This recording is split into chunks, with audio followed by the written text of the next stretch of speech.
subsídios. Lições Bíblicas Adultos. Lição 1. O que é ética cristã?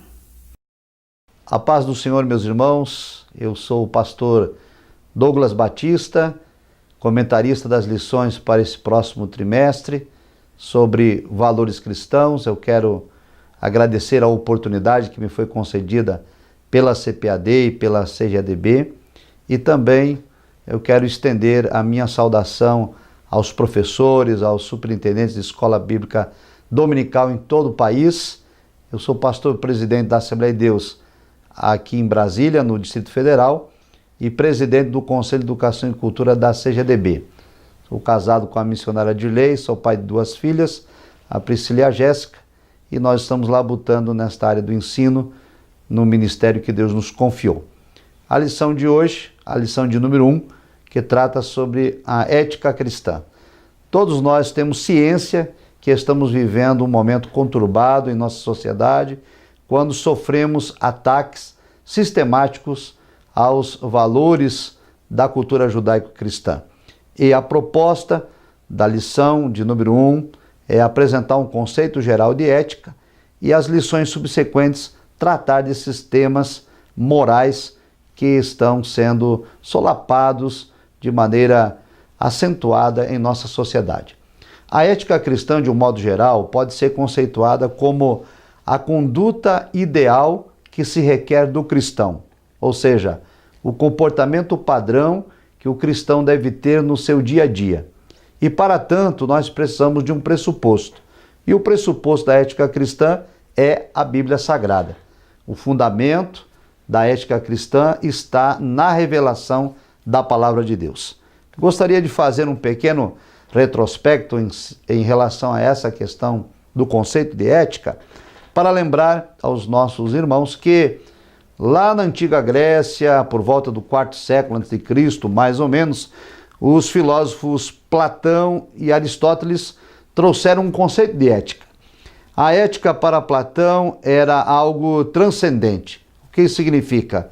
Que é algo inerente ao ser humano, está dentro de nós e foi colocado por um ser transcendente ou pelo próprio Deus. De maneira que fazer o que é certo provoca um bem-estar na alma. E assim, o ser humano cumpre a ética por uma questão de dever, sem se importar se o certo pode trazer algum prejuízo para si ou para outros. Já Aristóteles vai discordar de Platão e vai trazer um outro modelo de ética, a chamada ética imanente, ou uma ética de situação, uma ética utilitarista.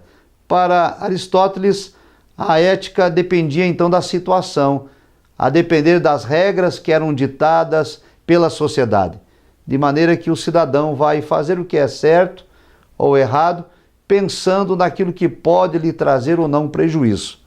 De maneira que a ética de Aristóteles é uma ética relativista, ela se relativiza.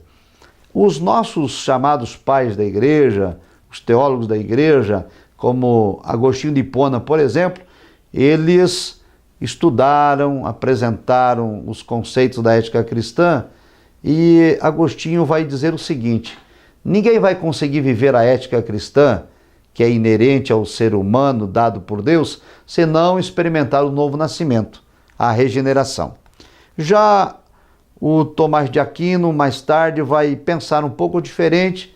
Ele vai achar que as leis existentes de um país podem moldar o caráter de um cidadão. Agostinho diz que não.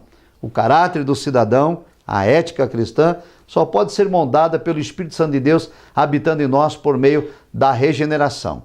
Tomás de Aquino concorda, mas ele acha que as leis que estão vigentes num país poderão também ajudar. Agostinho diz que não, que as leis podem por um tempo colocar uma pessoa na trilha, mas somente o Espírito Santo pode manter a pessoa na trilha o tempo todo.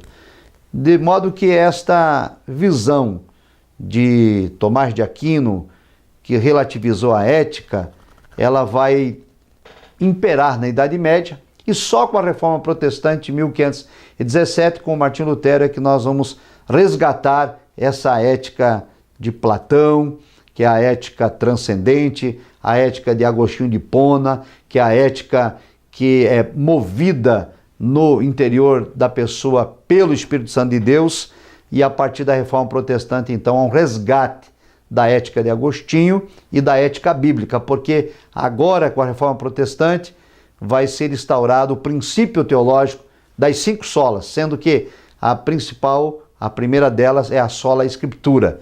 De modo que a ética cristã agora, ela está fundamentada na revelação bíblica. E a palavra de Deus é imutável. A palavra de Deus não muda de acordo com as circunstâncias e nem muda de acordo com a cultura. Assim, a ética cristã, ela é inalterada.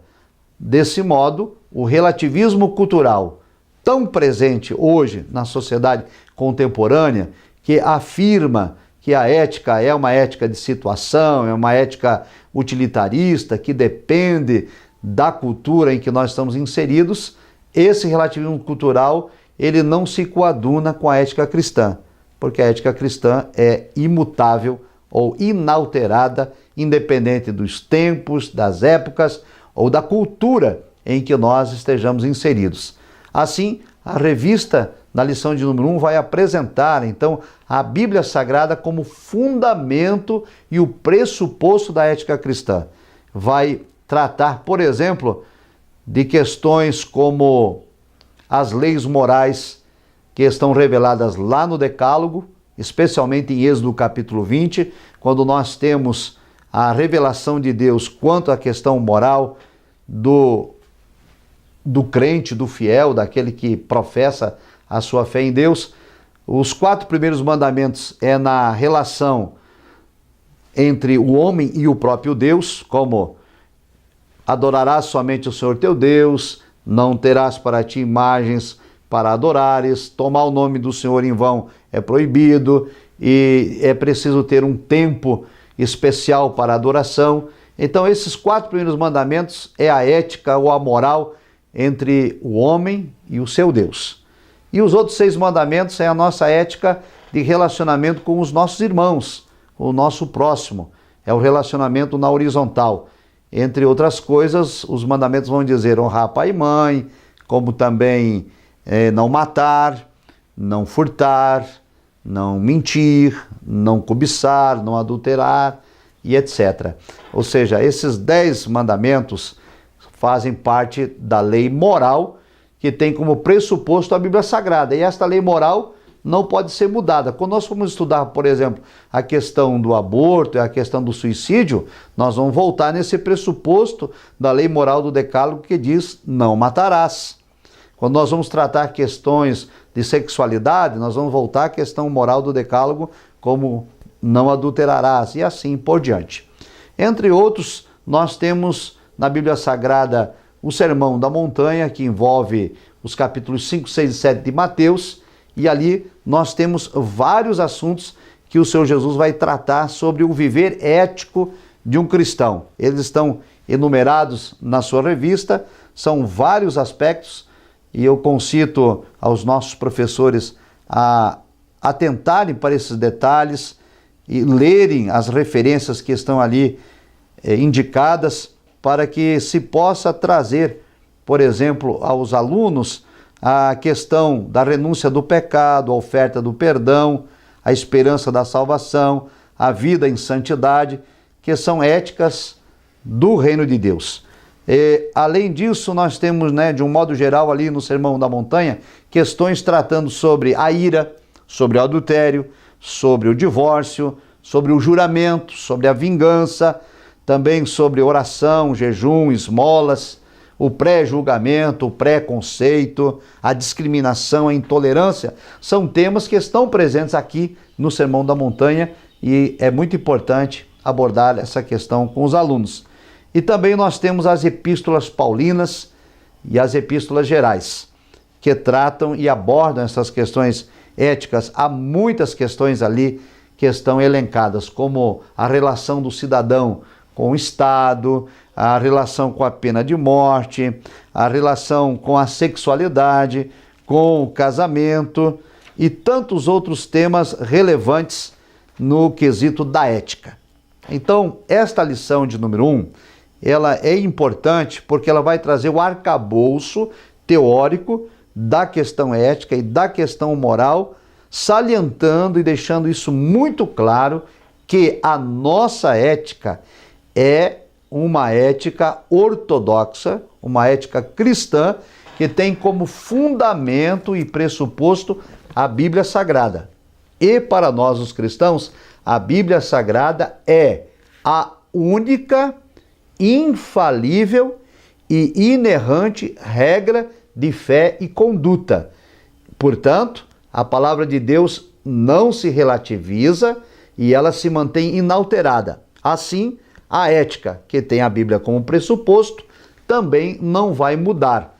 Desse modo, a nossa posição é uma posição essencialmente bíblica. A ética cristã se fundamenta na palavra de Deus, mesmo que nós vivamos numa cultura relativizada em que se tenta inverter os valores ou desconstruir os valores judaico-cristãos revelados na palavra de Deus, a postura do cristão é manter uma ética ortodoxa, ou seja, aquela ética transcendente, inerente dentro de nós por obra do Espírito Santo, e nós vamos fazer o que é certo, porque o que é certo traz bem-estar para a alma e nos coloca em comunhão íntima com o nosso Deus. Desejo a todos uma boa e abençoada aula, que o conceito de ética fique bem claro, principalmente o pressuposto que é a palavra de Deus. Deus vos abençoe. Obrigado pela atenção.